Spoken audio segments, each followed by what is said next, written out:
sunshine, beaches, and palm-lined streets. But beneath the surface of this vibrant state, ordinary people have vanished without a trace. Today, we're diving into real-life disappearances in Florida, each one strange, unsettling, and still unresolved.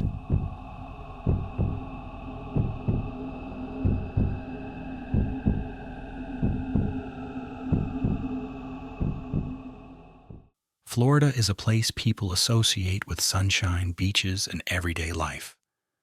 Not with vanishing without a trace, but in May 2023, a woman named Tanya Lee Whipp disappeared from her hometown of Auburndale, Florida, under circumstances that have left loved ones and investigators searching for answers more than 2 years later. Tanya was 38 years old and well known in her community. She lived in Auburndale with her fiancé and was described by family as vibrant, generous, and caring, the sort of person who would call her sisters daily and laugh easily with neighbors. On May 26, 2023, Tanya was last seen by her family. According to them, that day began like any other. She spoke with loved ones, attended to her daily routines, and seemed perfectly normal. But after that point, nothing. No phone calls, no messages, no confirmed sightings. Her absence was quickly noticed because that silence was so unlike her. Concern turned into alarm, and it wasn't long before law enforcement was notified. The family said Tanya's purse, belongings, and even her dog were left at home, signs that something was seriously wrong. The Auburndale Police Department launched an investigation, and the community rallied. Volunteers, friends, and family members joined search efforts in nearby parks, lakes, and wooded areas. A prayer vigil was held in Auburndale City Park, drawing neighbors who hoped that public attention might bring answers. Purple ribbons and lights, Tanya's favorite color, decorated the area as loved ones held on to hope. As weeks passed, the focus of the case began to shift. Authorities grew increasingly suspicious of Tanya's fiancé, Russell Carroll.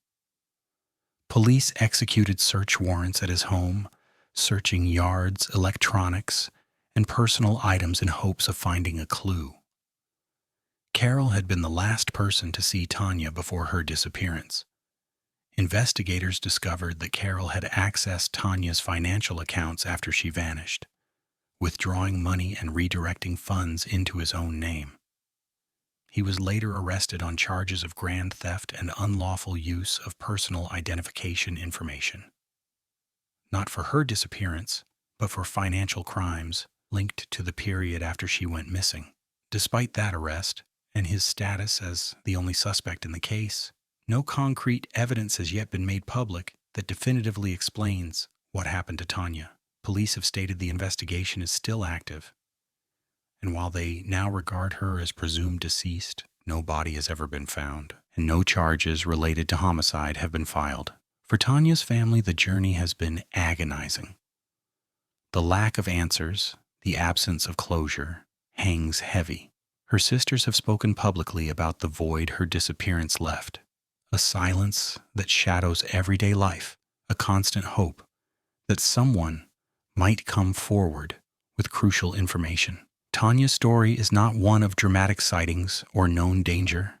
Instead, it's a story of a woman who seemed poised for a normal life until the day she simply vanished without explanation. When we think of Florida disappearances, some cases instantly come to mind.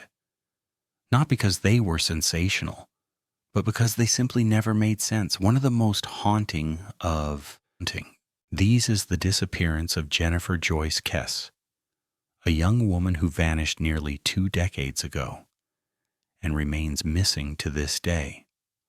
On the morning of January 24, 2006, 24-year-old Jennifer Kess left her Orlando condo as she did every day, preparing to go to work at her job in Central Florida. She was a finance manager with a promising career and an active life. Friends and co-workers said her routine was predictable. She called her family that morning, made no unusual comments, and seemed perfectly ordinary. But then, something inexplicable happened. Jennifer never arrived at work. No text message, no phone call, not a single word. When her family was contacted by her workplace later that day, alarm bells began to ring. 2 days later, authorities found her car parked about a mile from her condo in the Huntington on the Green apartment complex. The vehicle was unlocked, and nearly everything that belonged to her was gone. Her phone, purse, keys, driver's license, and keys, personal items were all missing. But the car itself gave the first clue that this was not a runaway case. Security cameras captured grainy footage of an unidentified person walking away from the scene after parking Jennifer's car near the location where it was later discovered. The problem? The video was too blurry, obstructed by fences, and offered no clear identifying features. Despite this potential lead, investigators could not determine who the person was, where they came from, or where they went next. In the years that followed, Jennifer's disappearance became one of Florida's most enduring mysteries. Law enforcement pursued every possible lead. Private investigators were hired, tips poured in from across the country, and new theories emerged about what might have happened. From abduction to foul play staged to look like a voluntary departure. But none of these theories led to answers. Nearly 20 years later, Florida Department of Law Enforcement, FDLE, took over the investigation and declared the case no longer cold.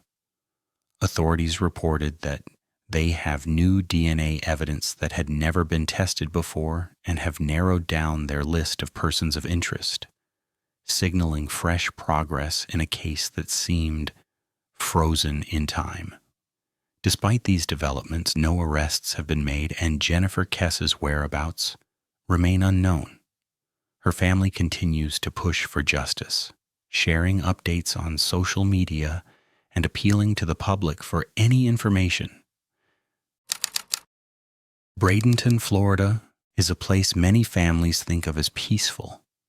Quiet neighborhoods, community parks, and the kind of city where kids walk to school and come home by dinner.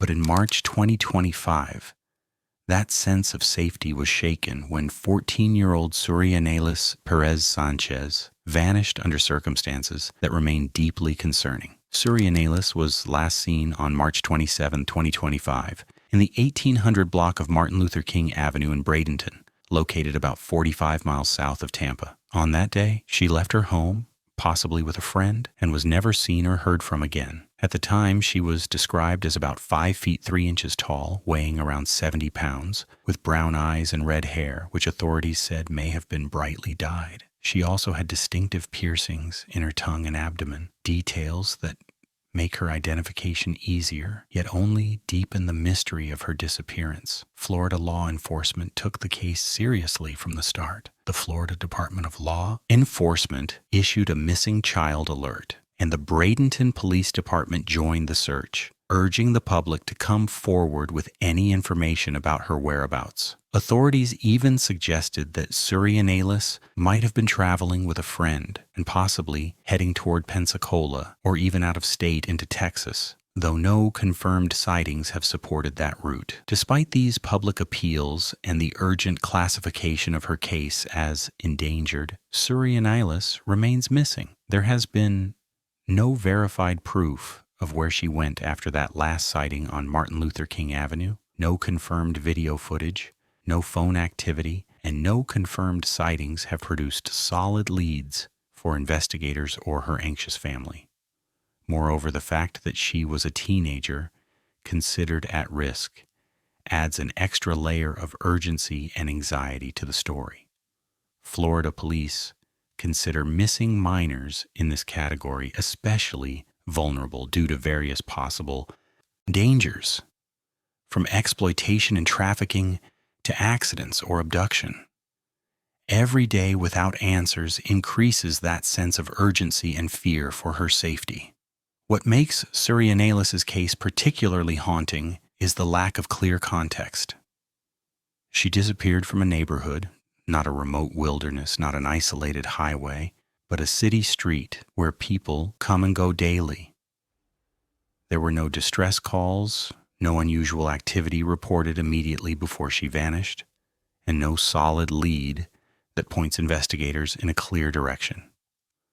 For her family and community, every day is a painful mix of hope and dread. They continue to work with law enforcement, distribute flyers, and keep her face and name in the public eye. Because silence is the enemy of missing person cases. And with each passing week that provides no answers, the uncertainty grows heavier. Investigators have explored every avenue, from interviewing neighbors and friends to scouring nearby wooded areas and waterways.